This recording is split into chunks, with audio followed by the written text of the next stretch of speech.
अशोक चव्हाण जरांगेंच्या भेटीसाठी अंतरवाली सराठीत दाखल, सोबत खासदार संदीपान भुमरे सुद्धा उपस्थित।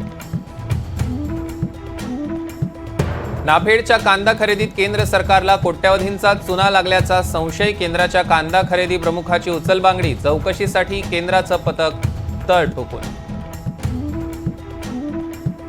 गोकुळ दुधाच्या दरात वाढ, गाईचं दूध प्रति लिटर 2 रुपयांनी महागलं, दरवाढ फक्त पुणे आणि मुंबई पुरती मर्यादित।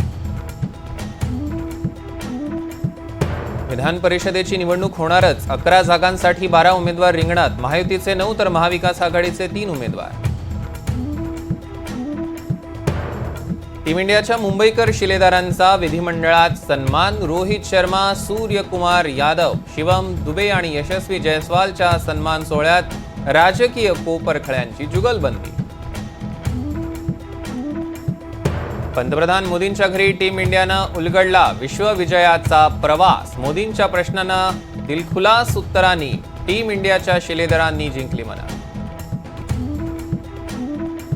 मुंबईमध्ये वानखेडेपेक्षा मोठ्या स्टेडियमची आवश्यकता, देवेंद्र फडणवीसांचं वक्तव्य, लवकरच अत्याधुनिक स्टेडियमची उभारणी करायला हवी, फडणवीसांनी व्यक्त केली अपेक्षा।